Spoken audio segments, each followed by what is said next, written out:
A new Benz on the horizon.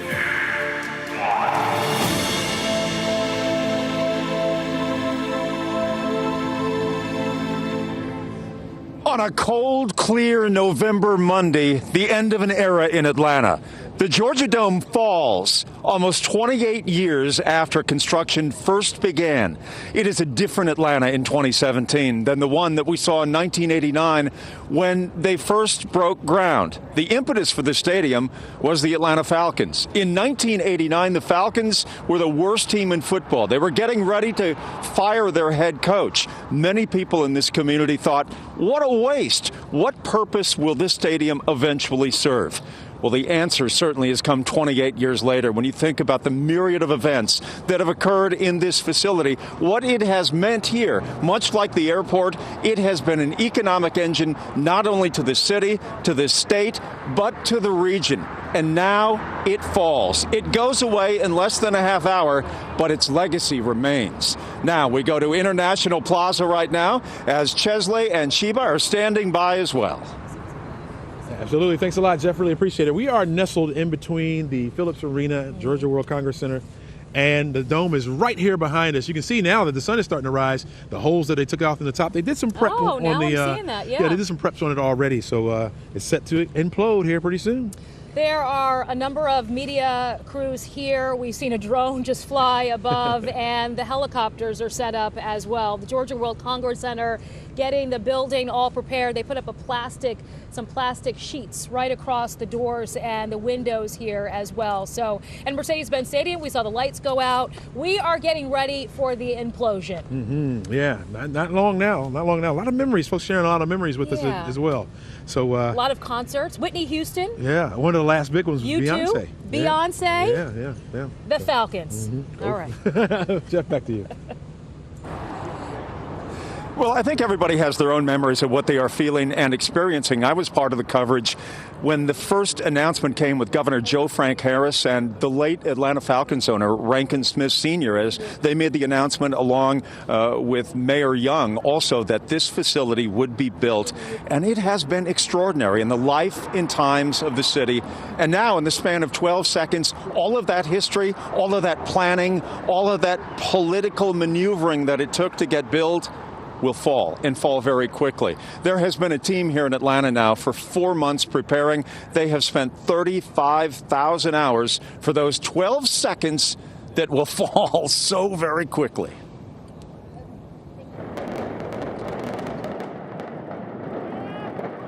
It is a moment when you hear the oohs and the ahs from the people. A massive building comes crashing down. It's a story of now you see it, now you don't.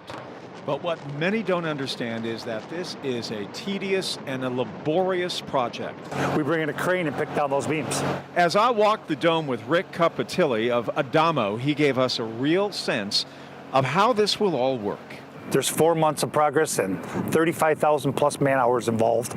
There's everything removed inside but what we need to blow out. The lower bowl's gone, all the offices, all the vending, all the interior walls. It's customary to run into problems, but he takes it all in stride. Degree of difficulty for you knocking this down in comparison to other projects around the country? Is it more difficult or is it pretty much about the same? The degree of difficulty here and the added difficulty is the close proximity of the GWCC building you see behind us there, the brand new Mercedes Dome. We're used to that. We've taken out a lot of structures, stadiums.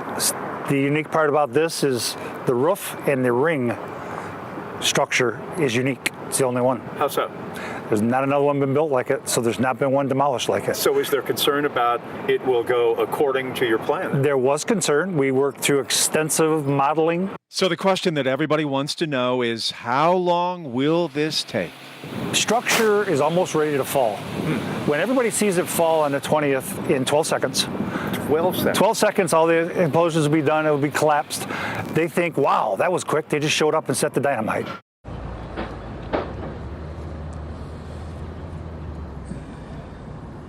So the other question that has been asked so many times, who will get to push the button to bring the dome down? Maybe Governor Harris, maybe Governor Young, maybe Taylor Smith, part of the Smith family of the late Rankin Smith.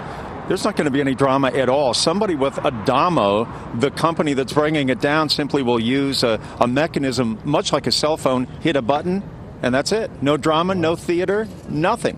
It will just fall. Chesley, Sheba, over to you. All right, thanks a lot, Jeff. Wow, that makes sense. That Just makes like cool. the movies, yeah, right? Absolutely. You know, there's a lot of people watching this thing from all over the place. Of course. Lots of watch parties. We have a lot of viewers on our Facebook page, some from Australia and Spain, watching, waiting for the implosion. And there are a number of watch parties happening all over the city. Jennifer Leslie is at one atop the Sundial restaurant. Jennifer.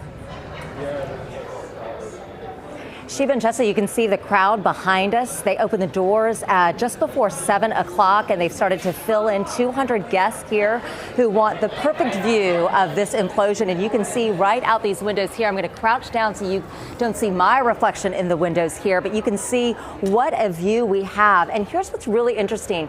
As the sun has been rising this morning, we've been able to get a closer look at the roof. And you can see there are holes in the roof.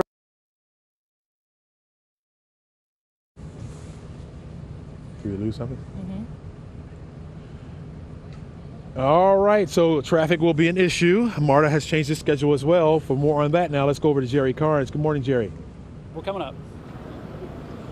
Hey, good morning, Chesley McNeil. Things have been getting busy here at the corner of Northside Drive and Joseph E. Boone Boulevard. As the sun comes up, you can see all the cars parked here. There's people driving down here hoping to get a glimpse of this big implosion. In fact, here's some folks right here now, all nice and bundled up.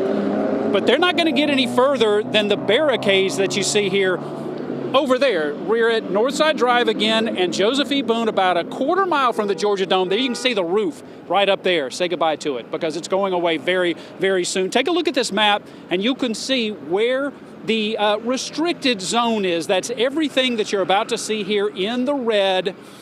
Everything south of Northside Drive and Joseph E. Boone all the way down to MLK and then over to the east to Centennial Olympic Park. That area there, you're not going to be able to drive. You're not going to be able to walk into that area. So if you come down into this area at all, be aware of that. If you're just a commuter hoping to get through, traveling down Northside Drive or any of the adjacent roadways, just be aware you're going to be turned away. And even if you're walking, these folks are nice and bundled up, hoping to get a good view. This is as far as they're going to be able to get. Not a bad view from here, not perfect, not bad, but you can't get down into that area now, Crash Clark, as you know. And if anybody can get people around this, it's you. Actually, look at this camera we have set up right here. This is one of our Sky Tracker cameras. I mean, it is right down the street. In fact, GDOT tells me they don't think this camera is going to survive. So if you want a cool view, stay right here at 11 Alive, because when this thing goes, you're going to see that dust cloud go right towards this camera and maybe take it out completely. All right, folks, real quick to the rush hour. Still some heavy delays along that west wall and downtown. If you are making your way there, you want to brave the cold and some of the crowds, just remember, as Jerry said, mainly Northside Drive closed, Ivan Allen to MLK. And if you take MARTA, remember, anything west of 5 Points closed off, including the Georgia Dome and Vine City stations. They do have shuttle buses set up. In fact, there's one running every 5 to 7 minutes. So you will definitely get around it. But there's the best place to watch it right there if you want to go hang out with Jennifer Leslie. All right, Sheba, Chesley, back to you guys. It looks like we're about 22 minutes away. Ooh, we're getting excited. And the sun is coming up. It's getting a little warmer out here as well. Folks are starting to pack up and move inside. Look at that. Yeah, they're trying to leave us. We don't want to be the last ones. Suits on right next we to us. don't want to be the last one standing. You know? All right, Jeff, let's send it to you. Well, there are so many memories to be thinking about today. You know, you think about Deion Sanders. The day after the Braves had won the World Championship in 1995, Falcons take on the Cowboys, and Sanders with his famous "This is my house" line. That was a moment we will never forget inside the Dome. Or how about Jeff George mixing it up with June Jones, who was a head coach at the time? That was the end of Jeff George here. when it looked like maybe he was going to be the best quarterback in the National Football League, not inside that facility. His career, for all practical purposes, was done after that. So many memories inside this dome involving football, concerts, the Olympics, monster trucks. Where to begin? As we go to break, time for a little more history. Did you know the groundbreaking of the dome took place on November 22nd, 1989, and the work was finally completed on March 1st, 1992.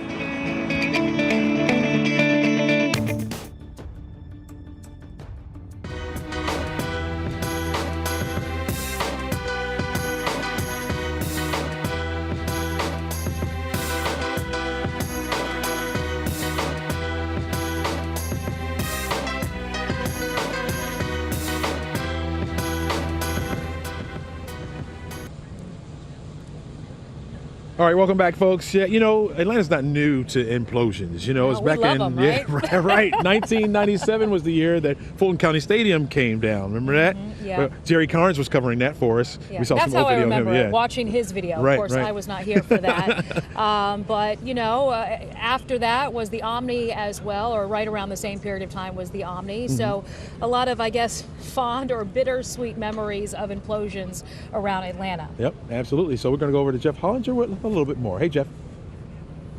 I'm going to just shut my broadcaster's mouth and leave you with your final thoughts and warm memories as we all say goodbye to an old friend.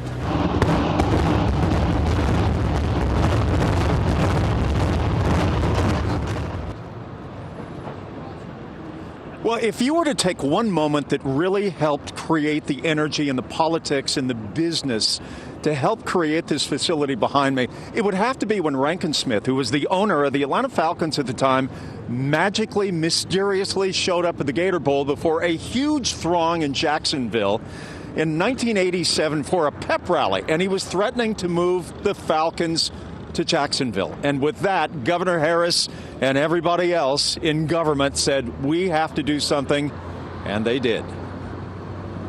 Okay, here goes. I believe the Dome's legacy will be to the economic vibrancy of a burgeoning international and national city, and less to the mythology of sport. Now, think about other imploded or wrecking ball stadiums, even those you may be too young to remember, and there is always an emotional moment grabbing your heart. Atlanta Fulton County Stadium, 20 years after its implosion, and we still think about Hank Aaron's home run to eclipse Babe Ruth and to change America for the better. Or the Braves' unforgettable galvanizing season inside in 1991. Or the Falcons' expansion into the NFL with Norm Van Brocklin and his bite of the big time.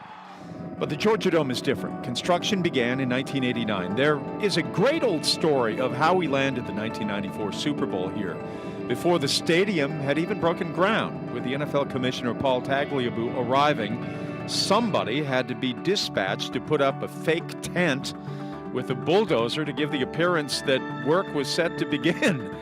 That is the Atlanta that we all know. Progress never is stopped because of a few details that might get in the way, like stadium construction.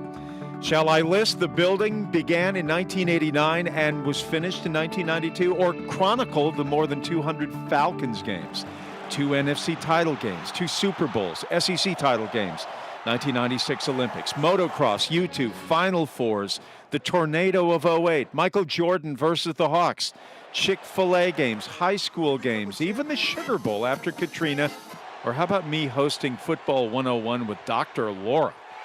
No, not really. That is a true story. The Georgia Dome had wonderful, dramatic sports moments, but it will be remembered as an economic tool toward Atlanta's development, and without it, the $1.5 billion Mercedes-Benz Stadium, a lob wedge away, might not have been possible. The Georgia Dome is, or was, the sporting equivalent of Hartsfield-Jackson, prosperous, buoyant, and economically evergreen. An extraordinary investment of $214 million a generation ago. Thanks, Governor Joe Frank Harris. Thanks, Mayor Andrew Young. And thanks to the late Falcons owner Rankin Smith Sr. Quite the gift.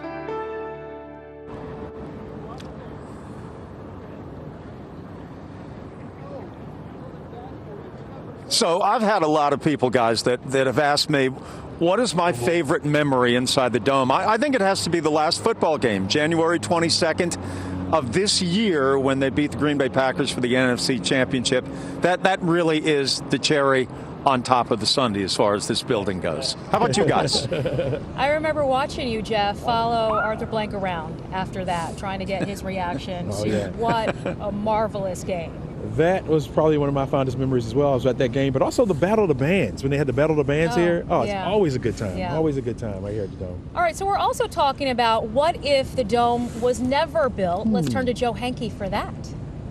At the old age of 25, the Georgia Dome is coming down, but what would have Atlanta been without it? Let's head back to 1989, a time before the Dome in the Atlanta we know today. The Dome's home looked like this, an industrial piece of land on the other side of the train tracks. To the west are the Vine City and English Avenue neighborhoods. From 89 to 2013, Invest Atlanta wrote $103 million in development loans for those two neighborhoods. Little change, though, and from above, there is not much noticeable development. During many of the Dome's years, it was known for broken promises, vacant buildings, and crime. To the north and east, though, Atlanta got a makeover.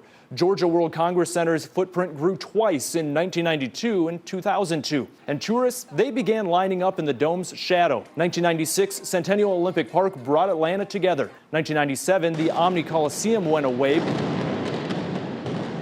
In 99, the Hawks, they landed at its replacement, Phillips Arena. In 2005, the ocean came to the ATL at the Georgia Aquarium. And in 2007, the world of Coca-Cola popped up in its current location. 2014, the National Center for Civil and Human Rights opened and the College Football Hall of Fame kicked off in downtown. After hosting more than 1,400 events, 37 million guests, and creating $7 billion plus of economic development in and around the Dome, its days are done. Now we will have to see how Atlanta changes during the life of Mercedes-Benz Stadium. Wow. Can you imagine that? If there was no Dome. If there was no Dome, we would lose all that money. That's right. Right? And who knows if the Olympics would have even come here. Well, they had to use other venues. Maybe, Yes. But, no basketball, gymnastics, or handball, which was played in there. Yeah, but that definitely helped bring the Olympics here. Absolutely. All right, more Georgia Dome coverage after the break. We're counting down less than 15 minutes now.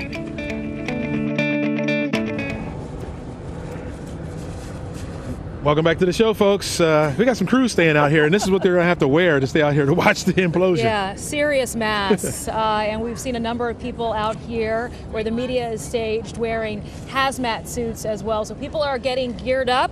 We are, less than 10 minutes away now from the Georgia Dome imploding.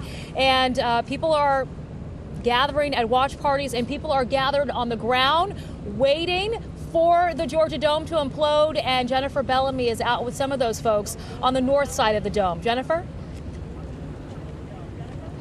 Good morning, guys. We are still here near Northside Drive, and take a look at all of this. This Exxon parking lot is full of people who have parked. You can see folks just standing around, children climbing on top of vehicles. Lots of folks that are around here hoping to catch a glimpse of the Dome as it comes down. Now, Jojo, if we can come back around here, there are even people climbed up around fences over here. We've been telling you all morning that Northside has been closed, and people are just here, coming as close as they can possibly get to the scene to watch. We've even seen some folks with their own camera equipment hoping to capture the moment for the posterity, and also a lot of folks out here with lots of cell phones, coffee in hand, braving the cold weather to say goodbye to the Dome in person. Sheba and Chesley, back to you. She'll miss it. She's a big-time Falcon fan. She will. Gosh, we should have asked her just how many games she's attended inside the Georgia Dome. But, yeah, I think everyone will be sad to see the Georgia Dome go, but really happy to know what's on the horizon as we're talking about the Home Depot backyard. And also the hotel that's going to be set up to pretty much welcome more people into this area of downtown Atlanta. Yeah, we've been talking about the dust and debris. The winds are light, so it won't travel too far, but it will take months for them to clean it all up. It will. Yep. It will. The implosion is next, folks. Stay tuned for the implosion. It's coming up.